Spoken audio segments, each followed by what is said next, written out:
ठीक है, हम लोग यीशु की सेवकाई में है और इस टर्म के लिए हम लोग अपनी अंतिम शिक्षा में है। आगे की टर्म में भी हम इसे देखेंगे और इसका रिव्यू भी होगा कल, और मुझे लगता है कि शुक्रवार को इसकी परीक्षा है। ठीक है, तो हम लोग बात करने वाले हैं सेवकाई के लिए प्रेरणा के विषय में, और हम विशेषता देखने वाले हैं यीशु के तरस के विषय में। आइए निकाले यूहन्ना 5, वहीं पर आरंभ किया है।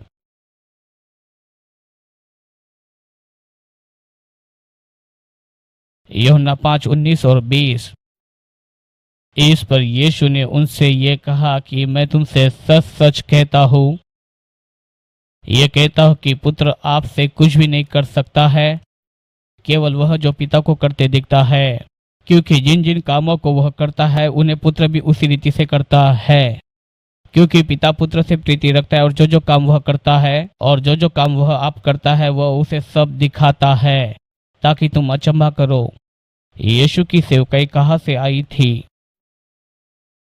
ये सीधा पिता की ओर से आई थी। तो हम निष्कर्ष निकाल सकते हैं कि जो कुछ भी यीशु ने किया वही परमेश्वर कर रहा था। यीशु तो पिता के हृदय का एक प्रकटीकरण था। क्या यह सही है? सेवकाई ये और कुछ नहीं लेकिन पिता के साथ के संबंध का एक अच्छा फल है। सेवकाई वो नहीं जहाँ पर 5OC यानी बोर्ड ऑफ मेंबर बैठे और ये सब बातें। उसमें कुछ हथियार है जो हम लोग इस्तेमाल कर सकते हैं, परंतु अधिकतर लोगों के पास में ना हथियार ना ही सेवकाई है, क्योंकि उनका कोई संबंध नहीं है। सेवकाई तो परमेश्वर के साथ के संबंध का एक भाव है। अगर आप सेवकाई में आना चाहते हो तो पिता के साथ में संबंध बनाए, आप सेवकाई में आ जाओगे। सेवकाई तब होती है जब लोग आपके जीवन में फलों को देखते हैं, और मैं यहाँ पर पेड़ का उदाहरण लेना चाहूंगा। वे आपके वृक्ष में फलों को देखते हैं और उन फलों को वे खाने आते हैं, और आपके वृक्ष में फल है क्योंकि आप संबंध में हो। यही तो सेवकाई है। और मैंने कथन पढ़ा था, तुम तो गहराई को नापते हो और परमेश्वर चौड़ाई को नापता है।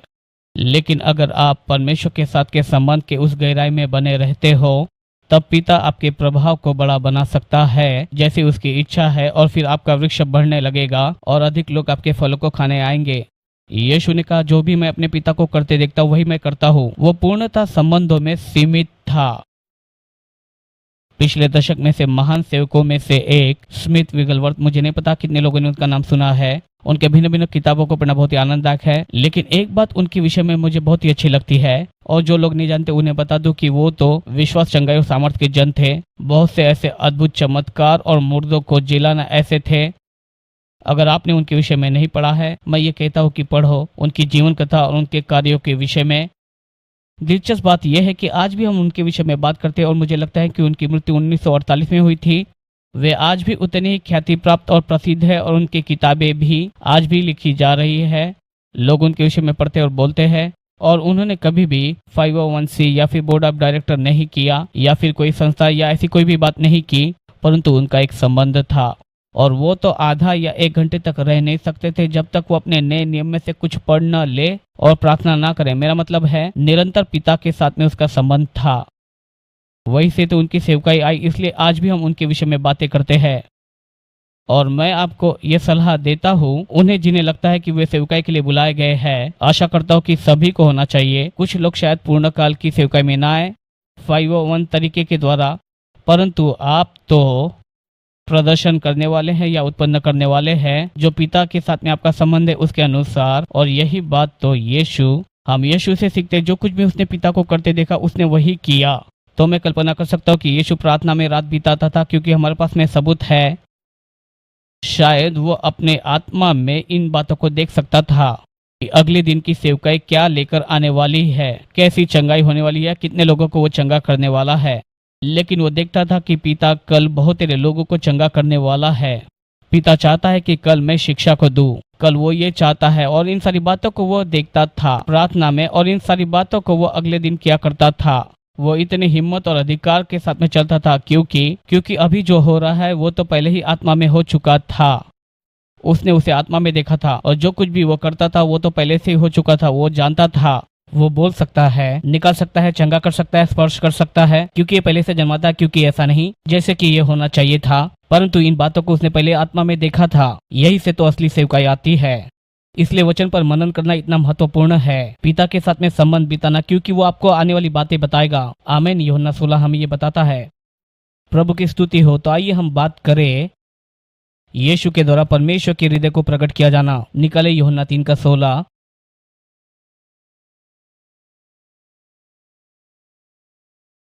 यूहन्ना 3:16 ये कहता है, परमेश्वर ने जगत से इतना प्रेम किया कि उसने अपने एकलौते पुत्र को दे दिया, ताकि जो कोई भी उस पर विश्वास करे वो नाश न हो परंतु अनंत काल का जीवन पाए। दूसरे शब्दों में कहे तो परमेश्वर का प्रेम इतना अद्भुत था, इतना उत्साहपूर्ण था संपूर्ण जगत के लिए कि उसने दिया। वहां पर प्रेम के विषय में दो बातें हैं जो मैंने आपको शायद पहले नहीं बताया हो। ये अच्छा है, दो बातें आपको प्रेम के विषय में जानना जरूरी है। कार्य, प्रेम का सबसे बड़ा एक कार्य वो है देना। प्रेम देता है। और प्रेम का सबसे बड़ा व्यवहार है क्षमा करना। प्रेम क्षमा करता है। प्रेम ऐसी कोई बात नहीं है जो आता और चला जाता है। हमने इसके विषय में बात की, ये तो मनुष्य का प्रेम है। लेकिन परमेश्वरीय प्रेम ये निरंतर प्रेम करना है और निरंतर क्षमा करना है।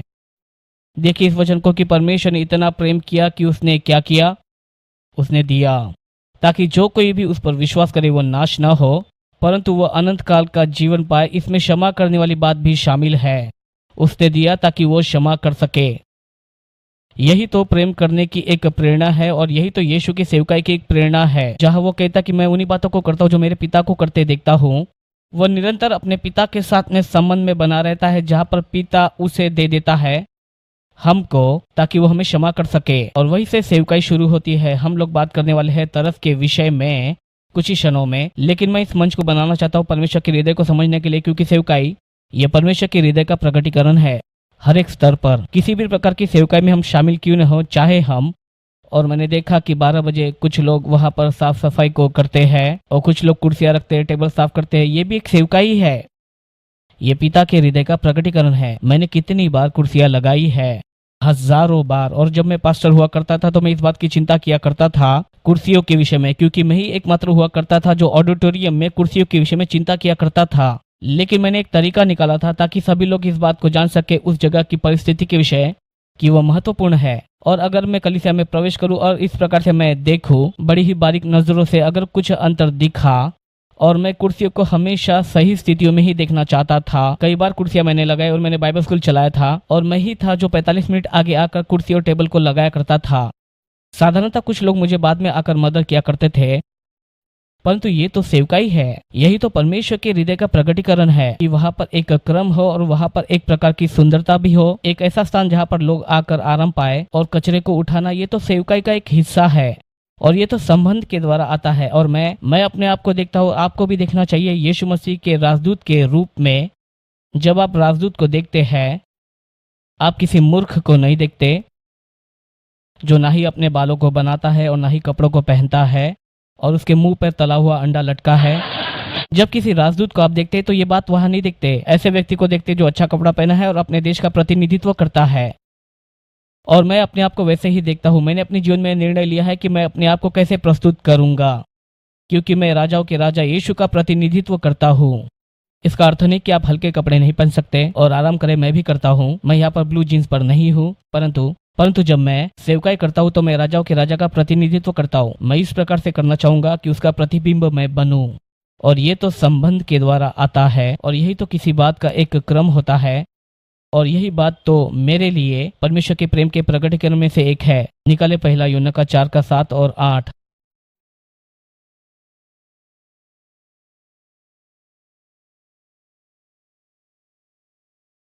पहला यूहन्ना 4:7-8 ये कहता है, प्रियो हम आपस में प्रेम रखें क्योंकि प्रेम परमेश्वर से है। और मुझे लगता है कि इसके विषय में हमने डिसाइपल इवेंजलिज्म में बात की थी, क्योंकि जो कोई प्रेम करता है वो परमेश्वर से जन्मा है और परमेश्वर को जानता है। जो प्रेम नहीं रखता वो परमेश्वर को नहीं जानता और परमेश्वर प्रेम है।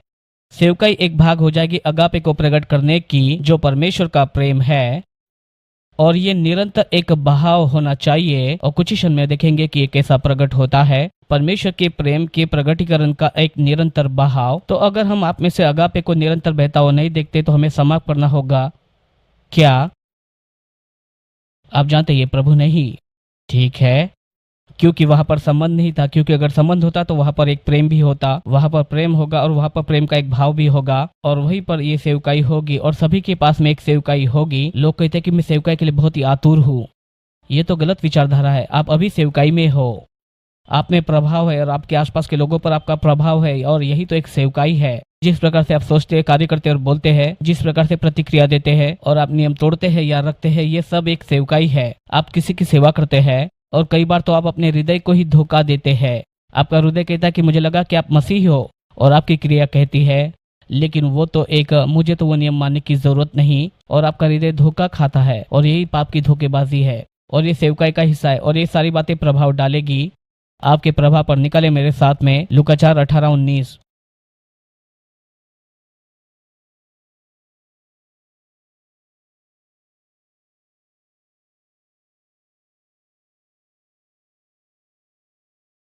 लूका 4:18। यीशु जब वह जंगल से लौटकर आता है अपने आराधनालय में, और उसे यशायाह भविष्यवक्ता की पुस्तक दी गई, और उसने कहा, वचन 18, कि प्रभु का आत्मा मुझ पर है, इसलिए कि उसने कंगालों को सुसमाचार सुनाने के लिए मेरा अभिषेक किया। ये वही परमेश्वर है जिसने अपने पुत्र को दे दिया हमारे लिए। सुसमाचार सुनाने के लिए मेरा अभिषेक किया है, और मुझे इसलिए भेजा है कि बंधुओं को छुटकारे का और अंधों को दृष्टि पाने का सुसमाचार प्रचार करूं, और कुछ लोगों को मैं छुड़ाऊं और प्रभु के प्रसन्न रहने के वर्ष का प्रचार करूं। और दूसरे शब्दों में कहा जाए, यही मेरी सेवा है, इसीलिए मैं भेजा गया हूँ। यही तो मेरा उद्देश्य है कि परमेश्वर का जो प्रेम है जो मेरे द्वारा बहेगा, ये इस प्रकार के प्रभाव को लेकर आएगा। इसे तो हम सेवकाई कहते हैं। ऐसा ही ये होगा। मैं लोगों को मदद करने के लिए हूँ, मैं लोगों को आशीष देने के लिए हूँ, मैं लोगों को ऊंचा उठाने, चंगा करने और छुड़ाने के लिए आया हूँ। यही तो सेवकाई है। आपको इसे करने के लिए 501c की आवश्यकता नहीं है। आप बस शुरू करें, आप करना आरंभ करें और आपके पास में सेवकाई होगी। लोग कई बार कहते हैं कि मेरा ऑर्डेन होना चाहिए, मैं तो ये या वो बनना चाहता हूँ, और ये तो वो सारी बातें जो मैं कहना चाहता हूँ। आप सब लोग जब यहाँ से स्नातक होकर जाएंगे, आपके पास में लाइसेंस होगा, और आपके पास में लाइसेंस होगा एंड्रू के स्कूल का। वहाँ पर प्रशासकीय बातें होगी, बाइबली बातें नहीं होगी। लेकिन सरकार को आवश्यकता होती है किसी सेवकाई की ओर से, जो कि हमारा अधिकार होना चाहिए एक मसीह और नागरिक होने के नाते। परंतु लेकिन सरकार को लाइसेंस चाहिए, तो हम सभी को लाइसेंस देंगे। और मैं 30 सालों तक सेवा किया। दरअसल इन सभी सालों के दौरान बगैर लाइसेंस के किया, और मुझे लाइसेंस मिला 1989 में, जब मैं मिशन फील्ड पर था। और मैं करीबन 30 सालों तक सेवा किया, उनमें से आधा समय में बगैर लाइसेंस के किया। और पिछले अप्रैल में मेरा ऑर्डेन हुआ। फिर भी मैं पास्टर रहा और बाइबल स्कूल के डायरेक्टर और एक टीचर रहा। मैंने जेल में सेवकाई की और मैंने कई सारी बातों को किया। मसीह में मैं जो हूँ उसके कारण पवित्र आत्मा के द्वारा मैं एक ऑर्डेन सेवक हूँ। आप भी पवित्र आत्मा के द्वारा ऑर्डेन सेवक हो। जो आप पहले से बनाए गए हो उसे कागज के टुकड़े नहीं बना सकते हैं। तो आप उस संबंध को आरंभ करें। परमेश्वर का प्रेम आपके द्वारा बहने दे, आपके द्वारा बहने दे। और यीशु कहता है कि मेरा ऑर्डेन हुआ, मुझे अभिषिक्त किया गया। यही तो आप देखने वाले हैं। परमेश्वर आपसे इतना प्रेम कहता है कि उसने मुझे दे दिया। क्या आप अपने विषय ऐसा कहेंगे? पिता ने आपके संसार में इतना प्रेम किया कि उसने आपको दे दिया। और आप एक राजदूत की नए वहां पर रहेंगे और एक सेवकाई करे हुए प्रभाव को डाले। और रोमियो 5:5 क्या कहता है? परमेश्वर का प्रेम पवित्र आत्मा के द्वारा हमारे हृदय में उंडेला गया कि हम सभी लोग सेवकाई के लिए सुसज्जित रहे, क्योंकि परमेश्वर का प्रेम हमारे हृदय में है। आमीन। तो आइए हम लोग देखते हैं कुछ तरस के विषय में बात करेंगे। मैं परिभाषा से आरंभ करूंगा। यूनानी में तरस का अर्थ होता है कि हम झुके दुखी हृदय से। इसका अर्थ कुछ भी हो, कि हम झुके दुखी हृदय से। इसका अर्थ होता है कि आपके अंतकरण से एक पुकार है किसी के लिए या किसी की और यही तो प्रभु का तरस है। अंग्रेजी में इसका अर्थ होता है जागरूकता, किसी दूसरे के दुखों के प्रति इसके साथ जुड़ी है इसे छोड़ने की इच्छा। किसी दूसरे की पीड़ा के प्रति जागरूकता, इसके साथ एक इच्छा जुड़ी है छुटकारे की। ये जो तरस है, यही बात तो यीशु को प्रेरणा देती रही। और हम इसे देखने वाले हैं कि तरस ये पीड़ाओं के प्रति एक जागरूकता है। उसने मेरा अभिषेक किया, उसने मुझे भेजा है कि मैं बांधूं, मैं उठाऊं और मैं चंगा करूं। ये परमेश्वर का प्रेम है, ये एक सच्ची सेवकाई है। यही यीशु की प्रेरणा है जिसने ये सारी बातें किया, जो उसने अपने पिता से देखा। पिता को आप देखना चाहते तो आपको यीशु की ओर देखना होगा और आप उसे सीधा रीति से जानेंगे। निकालिए मत्ती 9:36। क्या इन सारी बातों को मैंने आपके लिए यहाँ पर लिखा है? क्या मैंने वचनों को लिखा है? वहां पर लिखा है तो फिर ठीक है। मत्ती 9:36। जब उसने भीड़ को देखा तो उसको लोगों पर तरस आया, क्योंकि वे उन भेड़ों की नाई जिनका कोई रखवाला न हो व्याकुल और भटके हुए से थे। जब उसने भीड़ को देखा तो उसको तरस आया। भटके हुए पर तरस और फिर रिक्त स्थान तरस लोगों तक पहुंचता है। असली तरस लोगों तक पहुंचता है। देखिए, सहानुभूति ये कहेगी कि ये तो बहुत बुरा हुआ और आगे बढ़ेंगे, लेकिन तरस वहां तक पहुंचेगी। बहुत सालों पहले हमने 80 के दशक में एक किताब पढ़ी थी। मैंने और मेरी पत्नी ने इस किताब को बाइबल स्कूल में पढ़ा था, गाड़ने के लिए अभिषिक्त। क्या किसी ने इस किताब को पढ़ा है?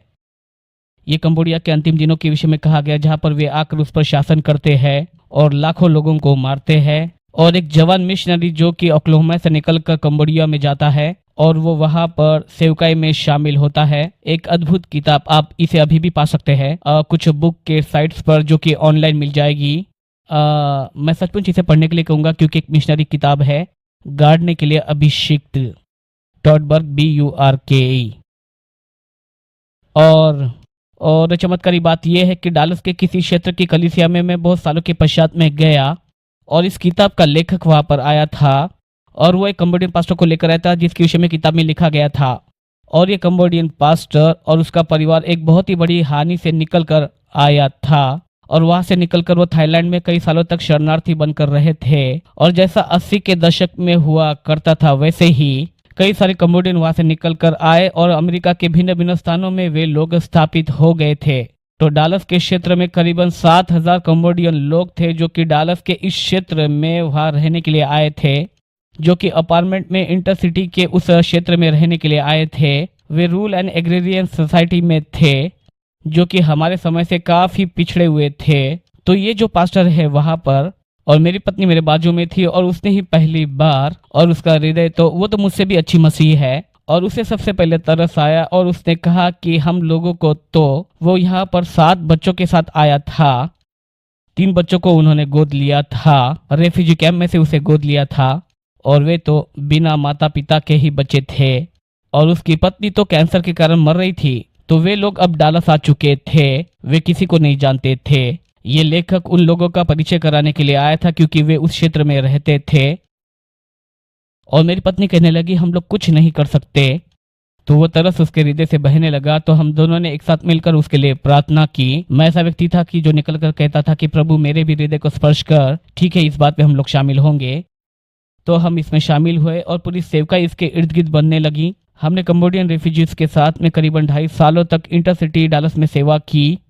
हमने वहां पर चर्च शुरू किया, हमने कपड़े और खाने की भी सेवकाई को शुरू किया। मेरी पत्नी ने सिखाना शुरू किया, उनको अंग्रेजी सिखाना शुरू किया ताकि वे अमेरिका में इस बात को सीख सके। और सेवकाई के दूसरे साल में हमने पूर्व डालस में एक बहुत ही बड़े कमरे को किराए पर लिया और फिर हम लोगों ने, जिसमें 17 कंबोडियन और जिसमें मेरे पास शामिल थे और 17 कंबोडियन लोग, और ये माने एक छोटा सा शरणार्थी शिविर बन गया था। तो घर के पिछवाड़े में भी एक घर था जिसे गराज कहते थे, उसमें 5 लोग रहते थे। हम लोग कुल मिलाकर 22 लोग थे और कंबोडियन लोग वहां पर करीबन 22 लोग वहां पर थे उस क्षेत्र में, और हम एक साथ रहते थे, एक साथ सेवा करते थे। और ये तो बहुत ही अद्भुत अनुभव था, क्योंकि जो तरस है हमें प्रेरणा देता है उसे करने के लिए। एक अच्छी बात है इस कहानी के विषय में कि ये सभी लोग शरणार्थी कैलिफोर्निया की ओर चले गए, क्योंकि कैलिफोर्निया में अच्छा लाभ मिलता था और कंबोडियन लोगों का वहां पर बड़ा समाज था। तो हम इस बात का निर्णय ले रहे थे कि क्या हम इस बात के पीछे चलेंगे या फिर इस सेवकाई का वहीं पर अंत हो जाएगा। और प्रभु ने हमें उसका अंत दिखा दिया और इसीलिए वो सेवकाई हमारे लिए खत्म हो गई, परंतु कंबोडियन आगे बढ़े हैं और पास्टर अंततः, ये लंबी कहानी है, इन लोगों के विषय में 2 घंटों तक बोल सकता हूँ। ये चमत्कारी लोग हैं। वह अंततः कंबोडिया चला गया और उसके बच्चे यहाँ कैलिफोर्निया में पल बढ़ रहे थे। वो वहाँ पर सेवकाई करता है और सरकार की ओर से अनुग्रह है, वो राष्ट्र तक पहुंच रहा है। उसके कलीसिया और अनाथालय है, स्कूल्स और वो सारी बातें वहां पर चल रही है। और फिर वो कई सालों के पश्चात हमें देखने के लिए वहां से आया था, कई सालों से नहीं देखा था। और उसकी बेटी जो कि करीब 16 साल की थी, और जब हम लोग सेवकाई कर रहे थे और मुझे लगता है कि डेनवर के 2 बच्चे थे और हमारी कुछ सालों के पहले मुलाकात हुई थी और फिर एक दूसरे से मिलने लगे। और फिर वे अभी भी हमको एक सरोगेट पेरेंट्स के रूप में देखते हैं। जब उनकी माता का देहांत हुआ था और मेरी पत्नी ने उनका एक माँ के रूप में देखभाल किया था और एक साथ रहकर हमने उनकी सेवा की थी। और अब पास्टर कंबोडिया गए, वहां पर विवाह किया और वे वहां पर सेवकाई कर रहे हैं, राष्ट्रों तक पहुंच रहे हैं। और ये सभी बातें तभी संभव हो सकी जब उन्होंने, ये मेरी पत्नी के हृदय में तरस का एक क्षण आया जो मुझ तक पहुंच नहीं पाया। हम शामिल हो गए और इसी के द्वारा एक राष्ट्र स्पर्श किया गया। प्रभु की स्तुति। आपको नहीं पता कि आप क्या कर सकते हैं, इसके लिए सिर्फ आपको एक दया की क्रिया करनी होगी। उसमें तरस भी शामिल होता है। और जब आप शामिल होते हैं और सभी बातें वहां पर एक के बाद एक होने लगती हैं और समय बीतते ये सब बातें बढ़ने लगती है। यीशु शामिल हो गया और उसने तरस से भरकर इन सारी बातों को किया। सच्चा तरस आपके विश्वास को उत्साहित करेगा। विश्वास वचन को सुनने के द्वारा आता है, लेकिन तरस आपको कुछ करने के लिए विवश करता है। मुझे फिर से उसके अर्थ को पढ़ने दीजिए। दूसरों के दर्द के प्रति जागरूक होना, यही तो एक तरस है। इसमें एक इच्छा शामिल है जिससे वे की छुटकारा को पाए। एक ऐसी इच्छा जिसमें सब छुटकारा हो। आप हर एक बातों को पूरा नहीं कर सकते, लेकिन आप प्रभु को मौका दे सकते बोलने के लिए। अगर आप हर बात को पूरा नहीं कर सकते, पुनः जांचने का समय आ चुका। परंतु आप कुछ बातों में तो शामिल हो सकते हैं। मैं हर बातों में शामिल नहीं हो सकता, लेकिन मैं उन बातों में शामिल हो सकता हूँ, और वो जो जरूरत है जिसके लिए बहुत ही बड़ा दाम चुकाया गया है।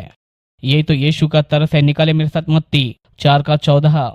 ये कहता है कि यीशु ने एक बड़ी भीड़ को देखा और वो तरस से भर गया और उसने वहां पर बीमारों को चंगा किया। और उसने बीमारों को चंगा किया। मैं चंगाई के विषय में एक शिक्षा को दूंगा, लेकिन इस समय में मैं चंगाई के विषय में ज्यादा बोलना नहीं चाहूंगा। लेकिन तरस चंगाई को देता, इसमें कोई बुरा नहीं लगता है। दरअसल एक बहुत ही अच्छी प्रेरणा है चंगाई के विषय में। जब हम चंगाई को देखते हैं, वहां पर परमेश्वर का अगापे है, वो सच में इसमें शामिल है। इसके बजाय कि ये एक फार्मूला बने कि इस प्रकार से आप बीमारों के लिए प्रार्थना करें। कई बार हम लोगों के ऊपर में तरस खाते हैं, हम उनके ऊपर में दया दिखाते हैं। हमारे पास तरीका होता है कि कैसे उनके लिए प्रार्थना करें, लेकिन हमेशा उसके परिणाम को नहीं देख पाते, क्योंकि उसमें यीशु का तरस शामिल नहीं है। इसमें आपके तरस की एक बड़ी पुकार नहीं है। ये तो ऐसा कि कैसे मुझे प्रार्थना करना सिखाया है, मैं ऐसे ही प्रार्थना करूंगा। ये तो आपकी बौद्धिक प्रार्थना है, इसके बजाय कि आपके हृदय की एक प्रार्थना बने, एक तरस की प्रार्थना, जैसे कि यीशु के अंदर में तरस था और बीमारों को चंगा किया। लेटर डी मत्ती 15:32। यीशु ने अपने चेलों को बुलाकर कहा कि मुझे भीड़ पर तरस आता है, क्योंकि वे 3 दिन से मेरे साथ है और उनके पास खाने को कुछ नहीं है, और मैं उन्हें भूखा विदा नहीं करना चाहता, कि ऐसा न हो कि वे मार्ग में थक कर रह जाए। भूखों के लिए तरस या फिर तरस देता है। तरस बातों की चिंता करता है और वो देता है। उसी कंबोडियन सेवकाई में हमारा एक कार्यक्रम होता था। हर एक सप्ताह कंबोडियन स्त्रियां वहां पर सामने के आंगन में आती थी, वहां के भिन्न भिन्न घरों से, डालस के उसी सेक्टर में से। और मेरी एक टीम थी, और उस टीम में की कुछ स्त्रियां मुर्गियां होती थी जो वो देते थे। बहुतेरा खाना बांटते थे। चावल की बोरियां होती थी और वहां मुर्गियों को भी बांटा जाता था। और एक दिन बहुतेरी स्त्रियां आई। उस दिन हमारे पास में मुर्गियां कम और स्त्रियां ज्यादा थी।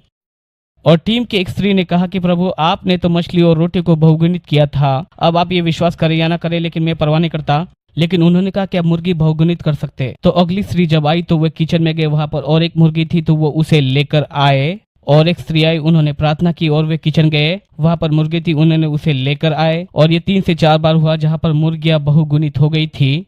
और ये जिंदा मुर्गियां नहीं, लेकिन ये तो मरी मुर्गियां थी, ठीक है। और अगर बहुत बड़ा चमत्कार होता तो वो जिंदा मुर्गियां होती थी, लेकिन ये तो सब मरी मुर्गियां थी। परंतु यही तो वो तरस था। देखिए, जब आप लोगों के साथ में शामिल होने लगते हैं, आपका हृदय इसमें इतना शामिल हो जाता है कि ये स्पर्श करता है और पुकारता है। और यही बात तो आपके विश्वास को उत्साहित करती है। अगर आप चाहते हैं कि आपके पीछे चिन्ह चमत्कार आए, लोगों के साथ में शामिल हो जाए, सेवकाई के साथ में शामिल हो जाए, लोगों तक आप पहुंचना शुरू करें। हम लोग कई बार अपनी ही अंदरूनी चंगाई के विषय में इतनी चिंतित हो जाते हैं, और ये तो एक जरूरी बात है, मैं इस बात को समझता हूँ। लेकिन क्या आप तुरंत चंगाई पाना चाहते हो? आप दूसरों के लिए चंगाई का एक पात्र बनना शुरू हो जाए। प्रभु देता है। अगर आप देते हैं जो प्रभु करता है, वो देने वालों को देता है और बोने वालों को वो देता है। वो उसको चंगाई देता है जो दूसरों को चंगाई देता है। किसी और के जीवन में आप शामिल होना शुरू कर दे, जितना आप दोगे उतना ही परमेश्वर आपको भी देगा। आपकी चंगाई उतनी तेजी से होना शुरू हो जाएगी जब आप अपनी आंखों को अपनी ओर से हटा देंगे और यीशु के तरस को किसी और के जीवन के लिए देना शुरू करेंगे, और आप किसी और के लिए आशीष का एक जरिया बनना शुरू हो जाएंगे, और आप अपने आप को तुरंत चंगा होता हुआ पाएंगे। ये आपको चकित करेगा। लेकिन जितना ज्यादा आप अपनी ओर ध्यान देंगे, मेरा भयानक बचपन, मेरा भयानक परिवार, मेरा ये भयानक, मेरा वो भयानक, मैं चाहता हूँ कि सब मेरे तरफ ध्यान दे और मेरे जीवन में चंगाई को लेकर आए, ये तो आपके लिए बड़ी धीमी प्रक्रिया हो जाएगी। लेकिन अगर आप अंदर से बाहर निकल कर कहेंगे, मेरे हृदय में परमेश्वर का प्रेम उंडेला गया है, मैं किसी और के आशीष का पात्र बन सकता हूँ, आप चंगे हो जाओगे। और आप इस बात को लेकर चकित हो जाओगे कि कैसे परमेश्वर ने आपके जीवन को बदल दिया है। तो तरस देता है। लेटर ई मत्ती 18 का 27। तब उस दास के स्वामी ने उस पर तरस खाकर उसे, ये एक ऐसी बात है जो, ये एक ऐसी बड़ी रकम है जिसका कर्जा शायद हम लोग उतार नहीं सकते, और उसने स्वामी से विनती की। तब उस दास के स्वामी ने तरस खाकर उसे छोड़ दिया और उसका धार क्षमा किया। असहाय के ऊपर में तरस और देने के विषय में तरस। मैंने आपको बताया था कि प्रेम का सबसे बड़ा कार्य है देना, और प्रेम का सबसे बड़ा व्यवहार क्षमा करना है। जब लोग आपको चोट पहुंचाते हैं और आपको दुख पहुंचाते हैं, क्या आप निरंतर रूप से उन्हें क्षमा करेंगे? यही तो यीशु का तरस है, वो निरंतर रूप से क्षमा करता है। मेरी भूमिका के अनुसार मुझे ये नहीं बोलना चाहिए, क्योंकि एक डीन के रूप में मुझे तो पूरे दिन भर विद्यार्थी लोग, कुछ बातें ऐसी होती है जहां पर मुझे सुधार लाना पड़ता है। लेकिन आप इस बात को जाने, मैं इसे लेकर नहीं चलता। एक बार ये हो चुका तो बस हो चुका। मैं बहुत ही जल्दी भूल जाता हूँ, क्योंकि मेरी याददाश्त उतनी अच्छी नहीं है, और 10 मिनट में तो मैं आपके नाम को भी भूल जाता हूँ। और इसलिए अगर किसी बात के लिए मैंने आपको डांटा है, और ऐसा है जब आप मेरे ऑफिस से निकल जाते हो यहीं पर वो खत्म हो जाता है, मैं अपने साथ इसे लेकर नहीं चलता, और मैं हमेशा उसे पकड़े नहीं रहता। मेरे लिए तो वो बोर्ड अभी भी साफ है, आगे बढ़ते हैं। और यही तो एक ऐसी बात है, ये तो एक अलौकिक बात है, ये एक ईश्वरीय बात है जो आपके अंदर है। ये दुखद पूर्ण बात है कि लोग अपने अंदर में चोट लेकर चलते हैं, घृणा और कई सारी बातों को लेकर चलते हैं दूसरे लोगों के विषय में। ये तो आप अपने आप को चोट पहुंचा रहे हैं। यीशु की तरफ में इन सभी बातों के लिए कोई समय नहीं है। अगर कोई बात है तो उसे सुधार ले और हम लोग आगे हम आगे बढ़ते चले जाए। इसलिए तरस क्षमा करता है। लेटर एफ मत्ती 20 उसका 34। और यीशु ने उनके ऊपर में तरस खाकर उनकी आंखें छुई, और वे तुरंत देखने लगे, और वे उसके पीछे हो लिए। अंधों के ऊपर में तरस, हम इस बात को एक चिन्ह के रूप में देख सकते हैं। तरस पुनर्स्थापित करता है। कुछ लोग अपने जीवन में कई सारी बातों को स्मरण करते हैं, लेकिन तरस उन सारी बातों को पुनर्स्थापित कर देता है। लेटर जी मरकुस 1 का 41। यीशु तरस से भर गया, उस पर तरस खाकर हाथ बढ़ाया और उससे छूकर ये कहा, मैं चाहता हूँ तू शुद्ध हो जा। मैं चाहता हूँ तू शुद्ध हो जा। हम यहाँ पर एक तरस को देखते हैं। बीमारों पर तरस चंगा करता है। देखिए, क्या आपने ध्यान दिया कितने बार ये शब्द आया है? देखिए, यही तो यीशु के सेवकाई की प्रेरणा थी। हम यीशु की सेवकाई के विषय में बात कर रहे हैं। वो कौन सी बात है? एक सामान्य सी बात, और जो कुछ हम यहाँ पर देखते हैं वो सब एक ही शब्द में आता है, वो है तरस। जी हाँ, तरस। देखिए, अपने मन को हम लोग भर सकते हैं। हमें अपने मन को नया बनाना चाहिए, जरूरी है। अच्छी शिक्षाएं और सही सोच, ये सभी बातें महत्वपूर्ण है, लेकिन ये सभी बातें जब तक उस तरस के हृदय के साथ में न जुड़े, ये आपके लिए ज्यादा फल नहीं ले आ पाएगा। जब आप शामिल होना शुरू करेंगे, जब हम लोग थे सैंटियागो में, और कई वर्षों तक मेरी पत्नी इस पृथ्वी पर की सबसे अच्छी मसीही है। मैं तो बहुत आशीषित हूँ, परंतु वो परमेश्वर शामिल थे अनाथ बच्चों और अनाथालय और कई सारी ऐसी बातों के साथ में, और पीड़ित परिवारों के बच्चों में वे कार्य करते थे। परिवार ने उन्हें रास्ते पर छोड़ दिया था, और ऐसी कुछ बातें थी। एक कलीसिया के रूप में हम लोग 2 प्रकार के अनाथालय को सहायता करते थे, और वो जाती थी और उन बच्चों को घर में लेकर आती थी। हम लोग साथ में खाना खाते और खेलते कूदते। हम उनके साथ में जाकर उनके घरों को रंग लगाते थे, और कई सालों से उन पर रंग नहीं चढ़ा था, और वो तो बहुत ही भयानक थे। हम लोग पेंट करते थे, हम लोग कई सारी बातों को वापस जोड़ते थे, और ये तरस था। और इन सारे वर्षों के पश्चात ये बच्चे अब बड़े हो चुके हैं, और जब हम लोग चिली में ही थे कुछ सालों के पहले, इन बच्चों में से कुछ लोगों ने हमें याद